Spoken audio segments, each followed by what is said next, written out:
Olá e seja bem-vindo. Nesta quarta-feira 16, o procurador do estado do Rio Grande do Sul, Rodinei Candeia, foi ouvido pela CPI do MST e trouxe fatos e provas que nos assentamentos do INCRA/MST existe um sistema gigantesco de corrupção, garimpos ilegais, desmatamento ilegal, falsidade ideológica e assassinatos. E diante das revelações do procurador, os deputados do PT partiram para o ataque, ofendendo o procurador e tentando desqualificar sua fala. Veja. Outra coisa que nós apuramos e verificamos lá, deputados, que havia nas diligências que fizemos em vários estados, na Bahia, no Mato Grosso do Sul, no Pará principalmente, havia muitos conflitos, deputado Zucco, envolvendo essas áreas de assentamento. Havia conflitos internos. Chegou ao ponto de entidades como a FETRAF discutiam e brigavam pela hegemonia na área com a Comissão Pastoral da Terra, que brigava com o MST. Havia muitos conflitos internos por causa de liderança. Havia também conflitos dos assentamentos com unidades de conservação e até mesmo com áreas indígenas. Eu estive em São Félix do Xingu, conversando com as pessoas, só para dar um exemplo para os senhores aqui, lá na reserva indígena de Apitereua. Essas são pequenos agricultores miseráveis lá do interior de São Félix do Xingu, demoramos horas para chegar até lá, e tinha uma área demarcada de 290 mil hectares e ela foi ampliada para 773 mil hectares. Só que nessa ampliação ela pegou 2 assentamentos do INCRA já de anos que tinha lá. Ou seja, quem estava sendo expulso da área com a Força Nacional, eu próprio tive a oportunidade de ouvir a FUNAI, a Força Nacional, os agricultores lá, quem estava sendo expulso eram os produtores assentados pelo INCRA há muitos anos, que estavam tentando colocar numa outra área, que estava tentando desapropriar também, cuja área tinha uma mina de níquel imensa.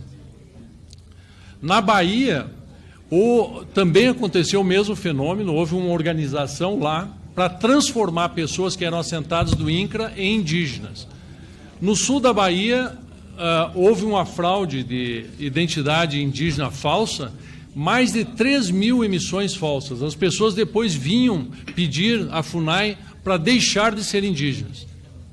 E tudo isso para que essa área, que antes era assentamento do INCRA, fosse transformada. E, no fim, acabou sendo reivindicada essa demarcação de mais de 50 mil hectares. Essa é uma região extremamente conflituada, talvez a mais séria de todas. À época, já havia mais de quase 30 assassinatos.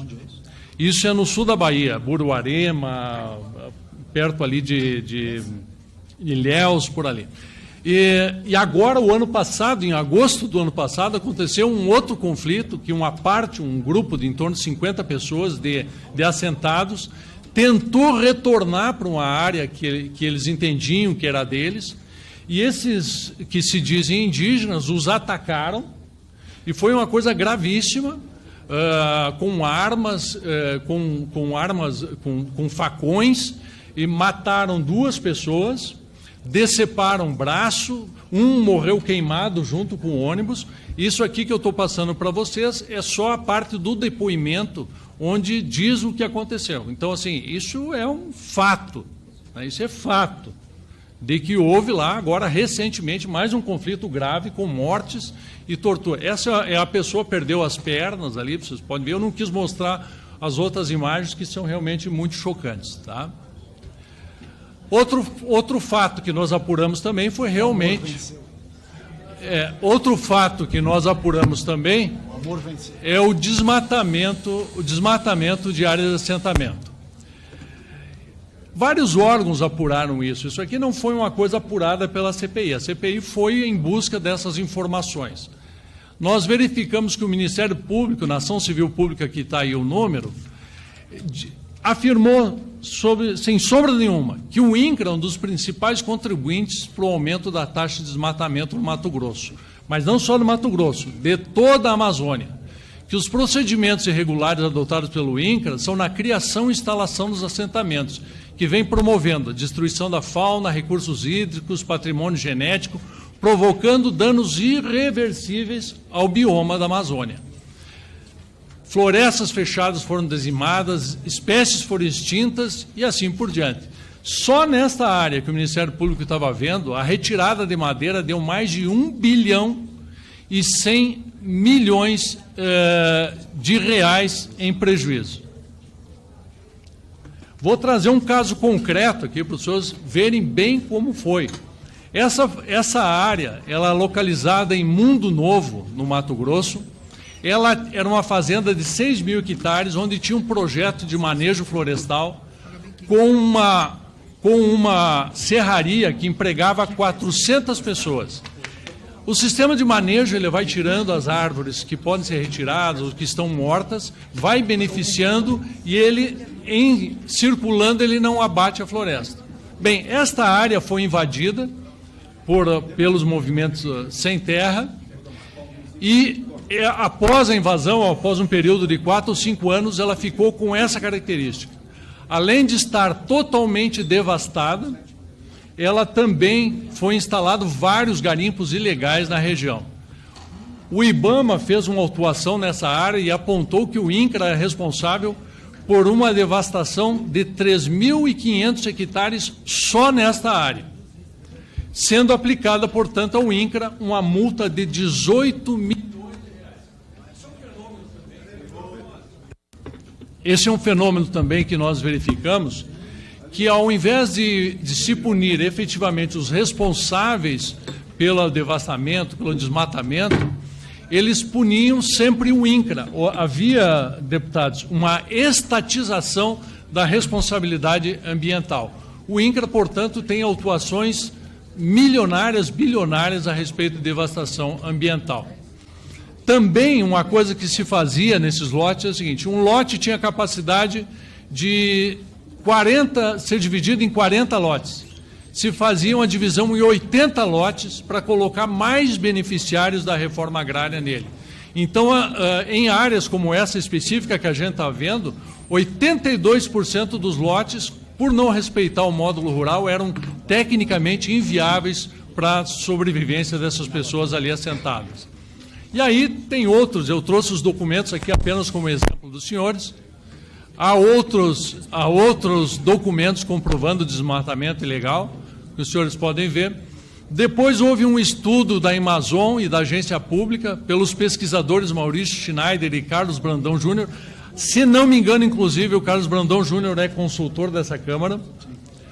E eles foram ouvidos no depoimento aqui em 31 de março de 2016 e afirmaram, sem sombra de dúvidas, o desrespeito às áreas de preservação permanente e reserva legal dentro dos assentamentos resultou no chamando de dívida florestal, que é o maior passivo ambiental, estimado em 26 milhões de hectares do INCRA, que é aquela área que não poderia ter sido desmatada, mas foi ocupada mesmo assim. Portanto, está comprovado por vários órgãos, por pesquisa, pelo INCRA, pelo IBAMA, o tamanho do dano ambiental causado pelos assentamentos do INCRA.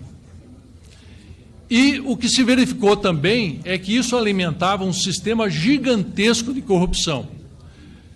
Para que haja o assentamento, primeiro tem que haver a criação com a construção de casas, abertura de estradas, energia, créditos produtivos, assistência técnica, depois vem a implantação, divisão de lote, instalação da família. Para que isso aconteça, são concedidos vários créditos públicos para essas áreas. Aqui está um fluxo dos créditos que o próprio INCRA publica, vem do ciclo 1, 2 e 3 até a estruturação produtiva. São 7 fases da estruturação dos assentamentos, e aí a gente pode ver pelas manchetes dos jornais da época que isso se transformou em grandes escândalos de corrupção, de desvio de recursos, né? Como é que funcionava na prática, portanto? A gente viu que havia um grande sistema circular que retroalimentava o sistema de corrupção. Eram preparados grupos para promover as invasões, esses grupos entravam na área, logo em seguida o INCRA acobertava essa invasão. As pessoas que invadiam não eram as mesmas para os quais os lotes eram titulados. Os lotes eram titulados para outras pessoas, às vezes políticos, até celebridades locais, por assim dizer, e essas pessoas recebiam esses créditos. Desses créditos, uma parte ia para o gerente do banco, outra parte ia para funcionários do INCRA e só uma pequena parte ia para quem emprestava o nome, se transformando num sistema gigantesco de corrupção, de desvio de recursos, de patrocínio de campanhas políticas e assim por diante. Eram créditos de Pronaf e outras. E aí aquelas pessoas que ficavam nos assentamentos, elas ficavam inviabilizadas, porque elas, de fato, não recebiam os benefícios. E elas não tinham como explorar. Talvez por isso também havia desmatamento e venda da madeira, porque elas realmente não tinham como sobreviver. E aí abandonavam ou faziam a desistência da área, que, por sua vez, não tendo a titulação, eram transferidas para novos beneficiários que, por sua vez, recebiam novamente os benefícios, novamente os créditos, num sistema que não terminava nunca, fazendo novas invasões e assim por diante. Então, é um sistema que se retroalimenta e isso explica por que não há titulação dessas áreas, porque eles não têm a pretensão de que essas pessoas efetivamente, aparentemente, fiquem ali. Ficou muito claro, o Tribunal de Contas apurou, nesse processo que eu falo para vocês aí, que 83% dos imóveis destinados à reforma agrária eram escolhidos pelos movimentos sociais. E não é que isso fosse informação ou alguém ouviu falar, isso estava nos documentos oficiais e publicações do INCRA. Aqui nós podemos ver uma tabela onde identifica o movimento social que tem gerência sobre determinada área. Havia, como eu disse para vocês, até uma disputa entre a FETRAF e a Liga Camponesa do Planalto Central por uma determinada área documentada. E assim vários outros documentos que se tem, que se levantou a esse respeito. Doutor Rodinei Candeia, o senhor está representando a Procuradoria do Estado do Rio Grande do Sul aqui nessa CPI? Estado do Rio Grande do Sul? Eu estou dando o meu depoimento profissional da atividade que tive como procurador. Eu estava oficialmente cedido a esta Câmara como procurador. Eu trabalhei aqui como procurador. O senhor é conhecido como o articulador de arrendamento das terras indígenas pelos brancos lá no Rio Grande do Sul.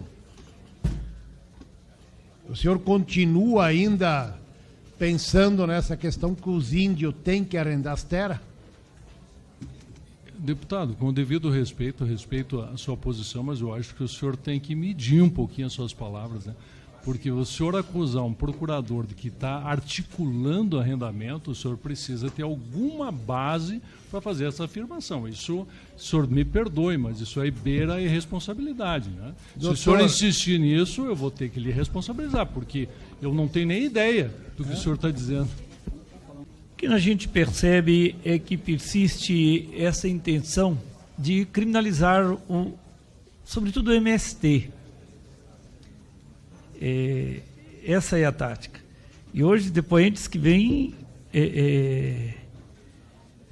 com o mesmo intuito e de louvar sempre a titulação com interesses. Os interesses, presidente. Não quero fazer perguntas aos dois depoentes que estão aqui para lamentar o que está acontecendo. O nível que nós temos nessa comissão, das pessoas que vêm aqui depor. Não, sistematicamente são colocadas pessoas nessa mesa para fazer ofensas ao MST, para fazer ofensas à esquerda, né? E tenta-se dar hoje, através do senhor Rodinei, um ar de que não tem posição política. Então, o senhor tem posição política, o senhor é de direita. O seu depoimento aí é um depoimento de direita. Do que o senhor acha do movimento, da desqualificação que o senhor faz. Por isso que eu tenho afirmado aqui desde o início, esse relatório está pronto. É um relatório para criminalizar o MST e pegam questões pontuais de assentamentos ou acampamentos. É assim que o partido do presidente da República, Luiz Inácio Lula da Silva, trabalha, desqualificando para desacreditar as provas apresentadas.